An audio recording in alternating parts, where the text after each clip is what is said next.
Hello दोस्तों, good evening, नमस्कार। आप सभी का एक बार जो है फिर से बहुत बहुत स्वागत है आप सभी के अपने यूट्यूब चैनल परीक्षा की शिक्षा में।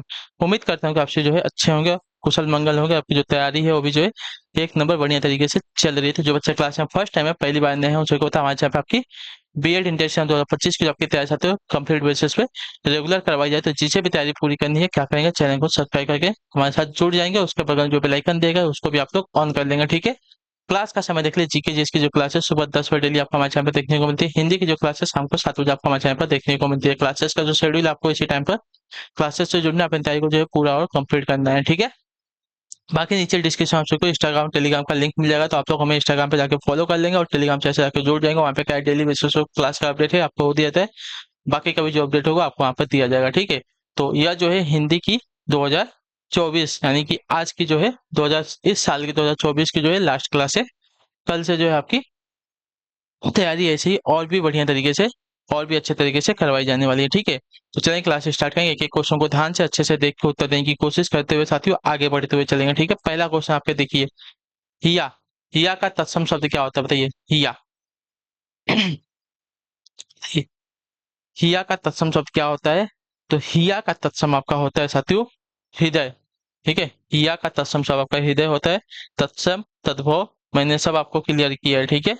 तो हिया का आपका तत्सम हो जाएगा हृदय, ठीक है। हिया आपका एक तत्सम शब्द है। हिया का तत्सम नहीं, हिया आप हिया का आपका एक तद्भव शब्द है। इसका तत्सम हमसे पूछा है तो हृदय हो गया, ठीक है। चलिए अगले क्वेश्चन की तरफ पढ़ेंगे। आपका है 52 नंबर। अवसाद में कौन सा उपसर्ग प्रयुक्त है, ठीक है। उपसर्ग और प्रत्यय भी मैंने आपको बहुत बार बताया, ठीक। तो अवसाद में उपसर्ग, तो अवसाद में उपसर्ग देखा जाएगा तो उपसर्ग यहाँ पे है अव। शब्दांश के जो स्टार्टिंग में लगते हैं उन्हें क्या कहते हैं, उपसर्ग कहते हैं। तो यहाँ पे अवसाद में अव जो है आपका क्या है, उपसर्ग लगा है, ठीक। क्लियर है। अगले क्वेश्चन की तरफ बढ़ेंगे। 53 दुवधन कर किसकी संधि है, बताइए। दुवधन कर किसकी संधि है? तो देखिए दुहधन कर की अगर बात की जाएगी, दुहधन कर आपकी जो संधि है साथियों दुष्कर की संधि है, ठीक है। विसर्ग संधि है या, ये बात भी याद रखिएगा, ठीक है। तो ये आपकी विसर्ग संधि है। दुहधन कर किसकी संधि विच्छेद है या, तो दुष्कर शब्द की, ठीक। विसर्ग संधि का उदाहरण है। अगला क्वेश्चन आपका है 54 नंबर। गगन चुंबी का समास विग्रह क्या, बताइए। गगन चुंबी का समास विग्रह क्या है? तो गगन चुंबी का समास विग्रह आपका देखा जाएगा तो गगन को चूमने वाला, ठीक है। गगन चुंबी यानी कि गगन को चूमने वाला, ठीक है। क्लियर। तो जो आपका बी ऑप्शन देगा साथियों 54 पे आपका सही उत्तर होगा, ठीक। क्लियर सभी को। मैंने कल या परसों की क्लास में आप सभी से एक क्वेश्चन पूछा, पीताम्बर का समास विग्रह आपने लोगों ने कमेंट नहीं दिया था, ठीक है। तो जो आपसे पूछा जाता है उसका जो है कमेंट ध्यान से अच्छे से पढ़ के दिया कीजिए, ठीक। आपको होमवर्क दिया था, आपने होमवर्क कंप्लीट नहीं किया। गगन चुंबी का समास विग्रह आपका गगन को चूमने वाला होता है, ठीक है। चलिए 55 नंबर है, जिसे लांघना बहुत कठिन हो का क्या अर्थ होते हैं? जिसे लांघना बहुत कठिन हो इसका क्या अर्थ हो जाएगा? तो देखिए जिसे लांघना बहुत कठिन हो इसका अर्थ होता है दुर्लभ्य, ठीक है। उसको दुर्लभ्य कहेंगे। जो आपका ए ऑप्शन देगा आपका, जिसे लांघना बहुत कठिन हो का अर्थ हो जाएगा दुर्लभ्य, ठीक है। जो ए ऑप्शन दिया गया है 55 पे आपका सही उत्तर है। क्लियर सभी को यहाँ तक? जिसे लांघना बहुत कठिन हो उसको दुर्लभ्य कहेंगे। अगले क्वेश्चन की तरफ बढ़ेंगे। आपका है 56 नंबर, 56 नंबर। छोटे छोटे ताजमहल के रचयिता कौन, बताइए। छोटे छोटे ताजमहल के रचयिता कौन है? 56 नंबर आपके सामने उत्तर देने की कोशिश करेंगे। राइट आंसर का, तो छोटे छोटे ताजमहल इसके रचयिता आपके राजेंद्र यादव जी हैं। जो आपका बी वाला ऑप्शन देगा साथियों 56 पे आपका राइट आंसर होगा, ठीक है। छोटे छोटे ताजमहल के रचयिता आपके राजेंद्र यादव जी हैं। अगला क्वेश्चन आपका है 57, चिराग तले अंधेरा का क्या अर्थ है? चिराग तले अंधेरा इसका क्या अर्थ है? तो चिराग तले अंधेरा, तो इसका अर्थ होता है पास की चीज ना दिखाई पड़ना, ठीक है। जो आपका दिया गया यहाँ पे सी वाला विकल्प 57 पे आपका राइट आंसर होगा, ठीक है। चिराग तले अंधेरे का अर्थ होता है साथियों पास की चीज न दिखाई पड़ना, ठीक। चलिए अगले क्वेश्चन की तरफ बढ़ेंगे। आपका है 58 नंबर, 58 नंबर। तरनी तनुजा तट तमाल तरुवर बहु छाए, इसमें कौन सा अलंकार है, ठीक है। तो देखिए यहाँ पे एक वर्ड की आवृत्ति यानी कि ट वर्ड की आवृत्ति देखिए कितनी बार हुई है, 5 बार हुई है। तो इसकी वजह से यहाँ पे क्या हो जाएगा साथियों, अनुप्रास अलंकार हो जाएगा, ठीक है। जो आपका डी ऑप्शन देगा है 58 पे आपका राइट आंसर होगा, ठीक है। तरनी तनुजा तट तमाल तरुवर बहु छाए, इसमें आपका अलंकार है अनुप्रास अलंकार। क्लियर है यहाँ तक? जो आपका डी ऑप्शन देगा आपका राइट आंसर। अगला क्वेश्चन आपका है 59 नंबर, बताने की कोशिश करेंगे राइट आंसर। 52 के तोले पावरती का अर्थ क्या बताइए? 52 के तोले पावरती का अर्थ क्या है? तो 52 के तोले पावरती का अर्थ हो जाएगा साथियों, बिल्कुल ठीक हिसाब। जो आपका ए ऑप्शन देगा आपका राइट आंसर। ठीक है, 52 के तोले पावरती का अर्थ होता है बिल्कुल ठीक हिसाब। ठीक है, चलिए, क्लियर सभी को यहाँ तक?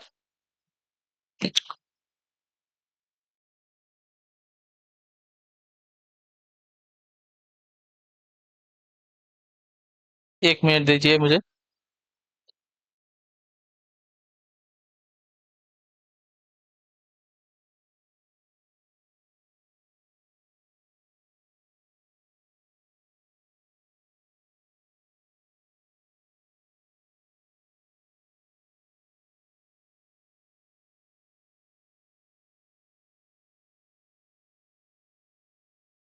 चलिए, क्या दिया गया था? 52 के तोले पावरती, इसका तो हमने बता दिया, बिल्कुल ठीक हिसाब होता है।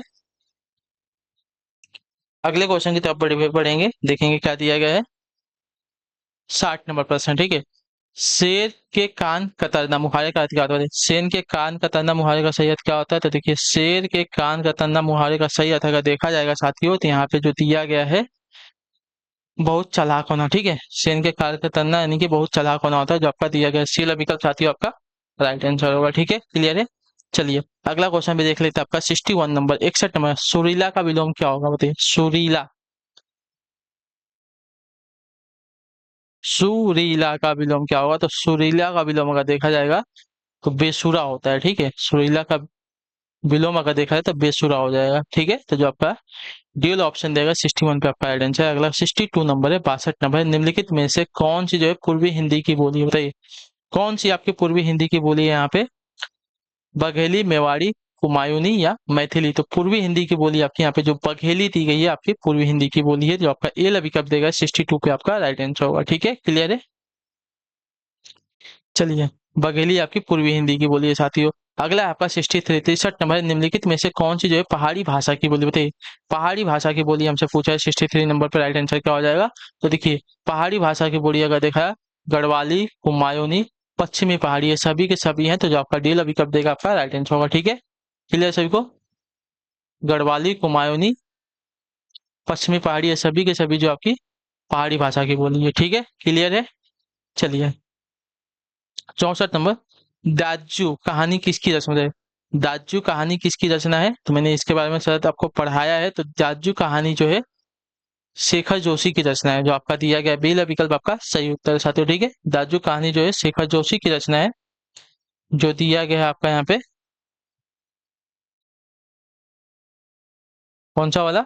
बी वाला ऑप्शन आपका राइट आंसर है। ठीक है, क्लियर है? चलिए, देखिए, क्लासेस अच्छी लगे तो क्लास को एक एक लाइक कर दीजिएगा। ठीक है, और अपनी तैयारी को पूरा करना है तो चैनल को सब्सक्राइब करके भी आप लोग रख लीजिएगा। आप सभी से रिक्वेस्ट है। जूही की कली किस कवि की प्रथम रचना थी? जूही की कली जो है किस कवि की प्रथम रचना है? तो जूही की कली श्रीकांत त्रिपाठी निराला की। ठीक है, जो आपका ए विकल्प देगा आपका सही उत्तर साथियों। ठीक है, जूही की कली जो है श्रीकांत त्रिपाठी निराला की क्या है? प्रथम रचना है। बहुत इंपॉर्टेंट क्वेश्चन है। चलिए, इसका उत्तर देंगे। रीढ़ जल धन जल किसका रिपोर्टाज बताइए? रीढ़ जल धन जल किसका रिपोर्टाज है?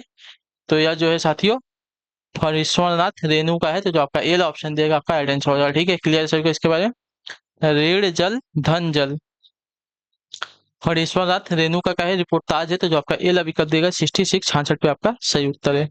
अगला क्वेश्चन है 67, कौन सी रचना आपकी रेणु की नहीं है? ठीक है, महिला आंचल, परती, परिकथा, पलटू बाबू रोड और देहाती दुनिया। तो इसमें से देहाती दुनिया जो है आपकी हरीश्वरनाथ रेणु की रचना नहीं है। बाकी महिला आंचल, परती, परिकथा, पलटू बाबू रोड, ये सभी जो है किसकी? तो रेणु की, हरीश्वरनाथ रेणु की रचना है। ठीक है, तो जो आपका डी विकल्प देगा देहाती दुनिया इनकी रचना नहीं है यहाँ पे। ठीक,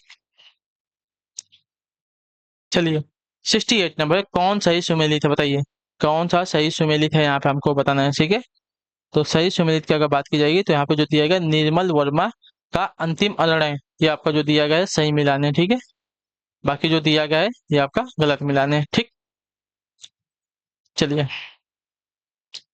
अगले क्वेश्चन की तरफ बढ़ेंगे। 69 नंबर है, कौन सही सुमेलित नहीं है हमको बताना है। ठीक है, चलिए, 69 नंबर, कौन सा सही सुमेलित हमको नहीं है ये बताना है ना? तो प्रेमचंद सदगति सही है, रेणु का रसप्रिया ये भी सही है, अमरकांता का जिंदगी और जोक ये भी आपका सही है, लेकिन मोहन राकेश का कोशिका घटवार, ये आपका गलत मिलान है। ठीक है, तो जो आपका दिया गया है सही सुमिलित नहीं है, हमसे पूछा है तो मोहन राकेश का कोशिका घटवार जो आपका मिलान दिया गया आपका गलत मिलान है। बाकी प्रेमचंद का सदगति, रेणु का रसप्रिया, अमरकांत का जिंदगी और जो, ये सभी आपके क्या है सही मिलान है। ठीक, चलिए अगला क्वेश्चन आपका 70 नंबर प्रश्न। ठीक, स के उच्चारण में जीवा किस अंग को स्पर्श करती है? स, देखिए आप स बोलिए तो देखिए आपकी जो जीवा है किस अंग को स्पर्श कर रही है, तो इसका राइट आंसर आपका साथियों तालु को स्पर्श कर रही है, जो आपका दिया गया यहाँ पे स स। ठीक है, तालु को स्पर्श करती है, तो जो आपका ए ऑप्शन दिएगा आपका यहाँ पे राइट आंसर होगा। ठीक, चलिए अगला क्वेश्चन है 71 नंबर, व का उच्चारण स्थान कौन सा बताइए? व, तो व का उच्चारण स्थान यहाँ पे दंत्योष्ठ दिया गया है, जो आपका बी विकल्प देगा आपका सही उत्तर है साथियों। ठीक है,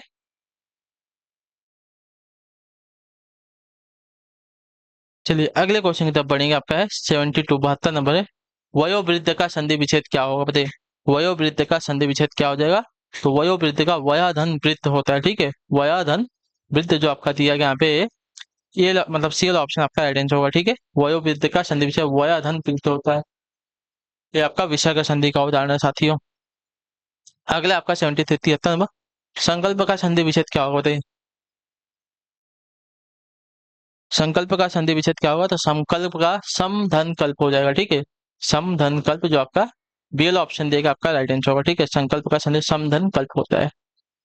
अगला क्वेश्चन आपका 74, भो धन अन की सही संधि क्या बताइए? भो धन अन की सही संधि क्या है? तो भो धन अन की सही संधि अगर देखी जाएगी तो भवन होती है, भवन। ठीक है, जो आपका बीएल ऑप्शन देगा आपका राइट आंसर, भो धन अन की सही संधि आपकी भवन हो जाएगी। अगला क्वेश्चन आपका साथी है 75 नंबर है, बताइएगा राइट आंसर होगा, निम्न में से कौन सी वर्तनी शुद्ध है आपकी? ठीक है, शारीरिक की वर्तनी हमसे पूछा है कौन सी शुद्ध है साथियों। ठीक, तो यहाँ पे शारीरिक की वर्तनी अगर देखी जाएगी तो जो दी गई है सी वाली, शारीरिक की वर्तनी जो दी गई है ऑप्शन नंबर सी में आपकी क्या है साथियों यहाँ पे शुद्ध है। ठीक, क्लियर सभी को इसके बारे में? चलिए, तो इसी के साथ जो आपकी आज की क्लास है हिंदी की यहीं पे पूरी होती है। आई होप कि आप जो क्लास आती हो अच्छी लगी, अच्छे क्लास को लाइक कर दिया, चैनल पे पहले तो चैनल को सब्सक्राइब कर दीजिएगा, और 2024 को जो है अच्छे से टाटा बाय कर दीजिएगा। और कल से जो है आपकी 2025 अच्छे से आने वाला है, तो उसको जो है अच्छे से वेलकम कीजिए, अच्छे से उसमें अपनी तैयारी को कीजिए। ठीक है, तो चलिए हम आपसे मिलते हैं आपकी अगली क्लास में, तब तक के लिए टाटा बाय बाय, जय हिंद जय भारत। आपसे क्लास से जुड़ने के लिए बहुत बहुत ही धन्यवाद साथियों।